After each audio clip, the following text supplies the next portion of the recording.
Hi, I'm Ross, and I'm the writer of the story of the lost son.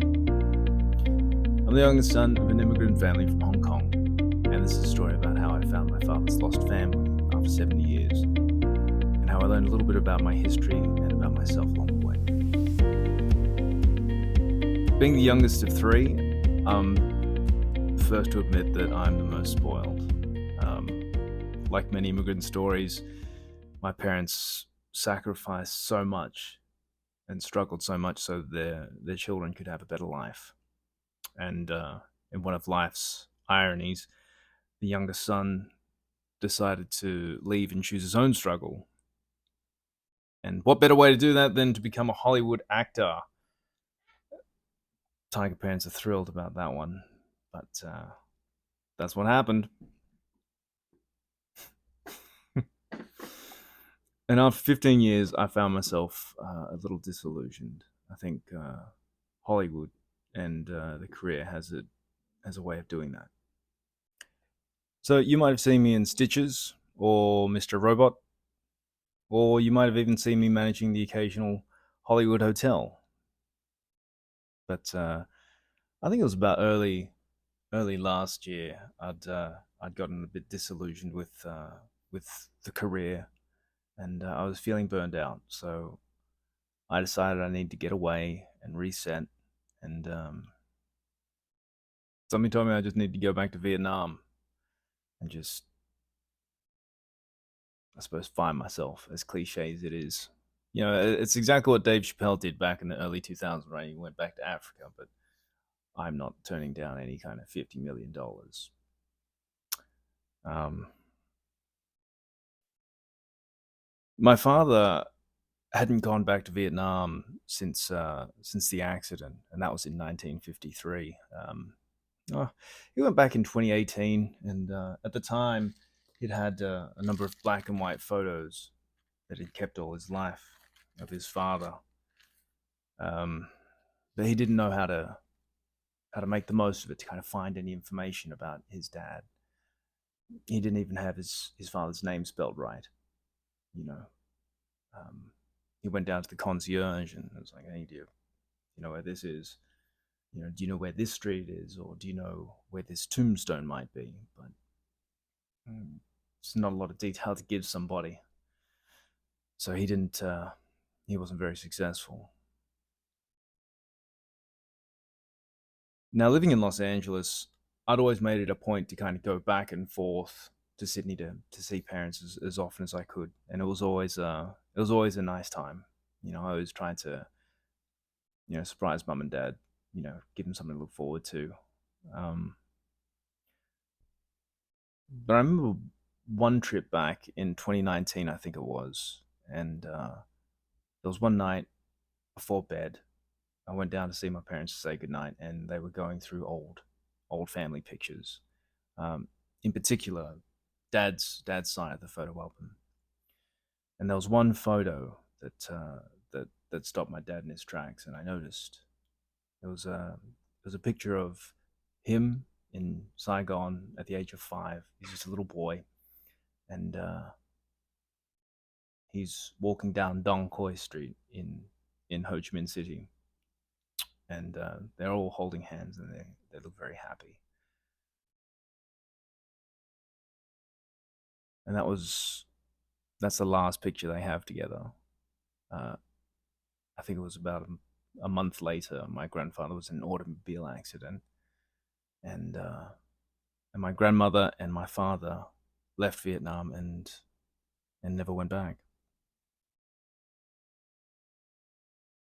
My father looked at the picture for a moment, and then he got up and he left the room. Now, I didn't think anything of it, but my mum pulled me close and she said, "You see that? Your father left to cry."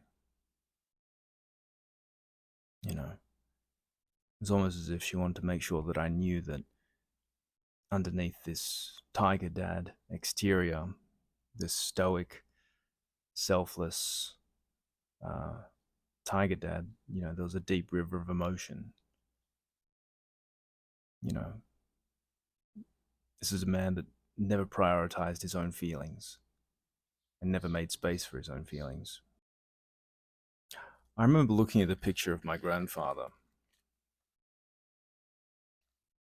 I thought it was so sad that I'd never cried a tear for this man. I mean, I'd cried watching the Titanic.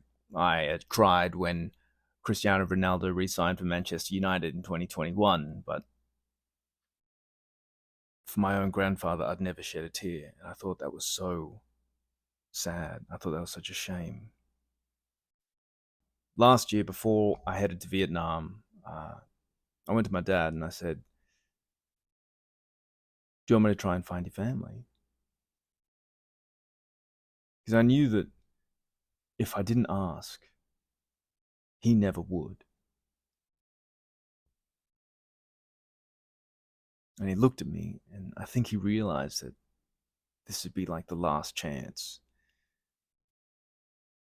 And he said, well, he didn't even say anything. He just kind of looked at me and he was like,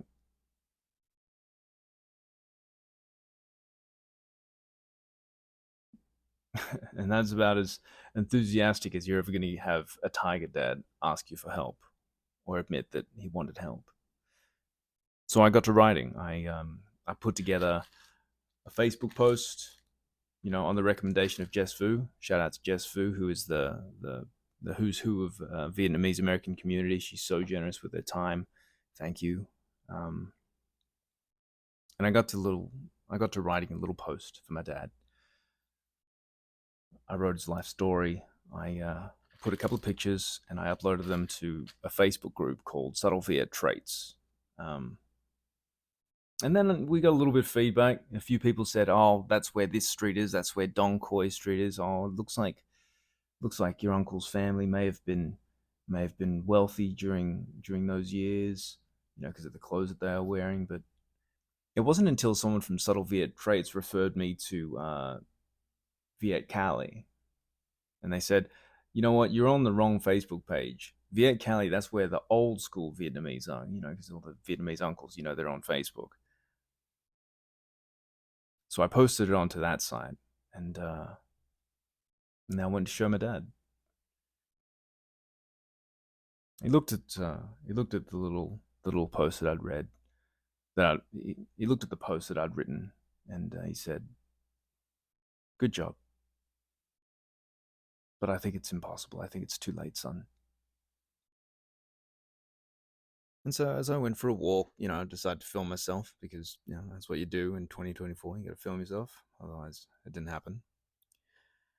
And as I did, I noticed a butterfly flying overhead, and I don't normally take a lot of notice of things like that, but my mom always told me that things like that were a sign. It almost felt as if my grandfather was coming through to say hi. When I got back to the room, there was a message waiting for me on my phone. It was from a let-in Hung. It said, "Hello, Ross. My name is Ledin Hung. I am your father's cousin.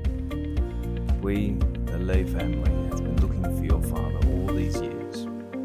I am very happy and emotional to see your post. Please contact me at your earliest convenience. We are all very excited to hear from you. Sincerely, Ledin Hung."